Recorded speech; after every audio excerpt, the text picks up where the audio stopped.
نہیں جی، دیکھیں لنڈن کے ساتھ اس کا کمپیریزن کرنا میرا خیال ہے زیادتی ہو جائے گی، لیکن ورلڈ بینک کی جو کل رپورٹ شائع ہوئی ہے وہ یہ بتا رہی ہے کہ 1974 کے بعد مہنگائی کی بلند ترین شرح ہے. تو 50 سال میں مہنگائی کی بلند ترین شرح سے اس وقت پاکستان گزر رہا ہے. جیسے یہ ورلڈ بینک نے ساتھ نہیں یہ بتایا یہ کس کی وجہ سے ہے؟ جی، اب اس میں دو تین چیزیں جو ہم جیسے طالب علم بھی نوٹ کر لیتے ہیں. ایک، سمگلنگ کا خاتمہ نہ ہونا ہے. دوسرا، 212 ادارے ہیں کہ جو 350 ارب سالانہ کا نقصان ہمارا کر رہے ہیں. اس کے بعد یہ جو غیر پیداواری اخراجات ہیں اس میں کوئی کمی نہیں آئی ہے. سب بڑا ظلم یہ ہے کہ ہمارے وزیر اعظم کے پاس بھی جیٹ جہاز ہے،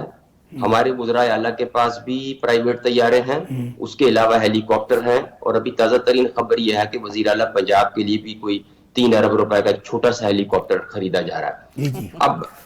بتائیے کسی یورپ کے ملک کے سربراہ کے پاس بھی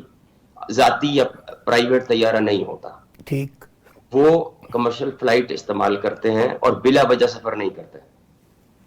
اب ہمارے یہاں تو یہ مذاق بنا ہوا ہے کہ کسی پارٹی ورکر کے بچے کے ختنے ہوں تو وہاں بھی وہ جہاز لے کے نہیں تو ہیلی کاپٹر لیا پہنچا دیتے ہیں تاکہ اگلے دی بھی ٹور بڑھ جائے اور ساڑی بھی گل رہ جائے گا کہ لاؤ جی فلانے صاحب آئے سی. اب اس قسم کے رویے کے ساتھ ہم کیا ترقی کریں گے؟ دوسرا، محترمہ مریم نواز شریف صاحب نے کہا تھا کہ میں نے جو ہیلی کاپٹر ہے نا اس کو ایئر ایمبولینس بڑھا دیا ہے کیونکہ میری بیٹی کو ایک دفعہ شدید تکلیف ہوئی تھی تو مجھے اس چیز کا احساس ہے. بڑی اچھی بات ہے، خوشائند بات ہے، لیکن ساتھ ہی وہ یہ ہے کہ یہ تمام وزرائے اعلیٰ سے اور وزیر اعظم سے میں گزارش کرتا ہوں کہ یہ پرائیویٹ جہاز جو ہے یہ سرنڈر کر دیں، اس کو جو ہے اپنے ذاتی استعمال میں نہ لایا جائے. اب ہوتا یہ ہے آج کل تو اتنے ٹیکنالوجی نے ترقی کر دیا ہے کہ آپ کو میٹنگز اور کانفرنسز کے لیے بھی جانے کی ضرورت نہیں رہی.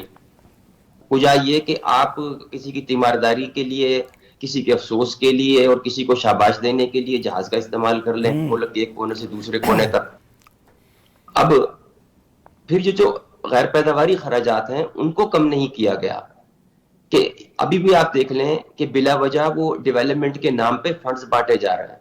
چاہے وہ اراکین اسمبلی ہیں یا وہ غیر منتخب پارٹی رہنما ہیں یا کوئی اور سیٹ اپ ہے جس کے ذریعے وہ فنڈز بانٹے جا رہے ہیں.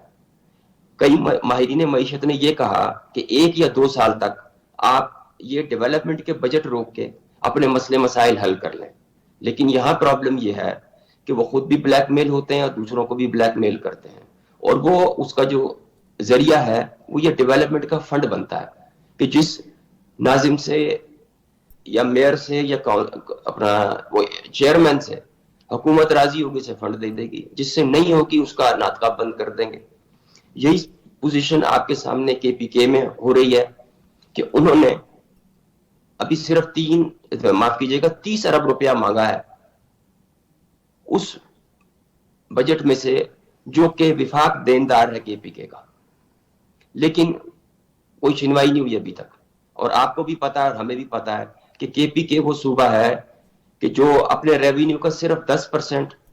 اپنے وسائل سے اکٹھا کرتا ہے، جبکہ 90% جو ہے وہ وفاق سے آتا ہے، چاہے وہ پن بجلی کی مد میں ہو، چاہے وہ گندم کی امدادی قیمت ہو یا کوئی اور سلسلہ ہو.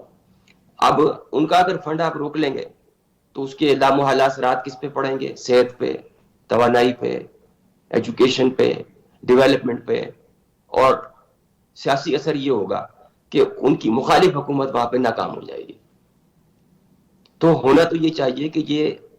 جس کا جو حق بنتا اسے دیں اور اسے کام کرنے دیں.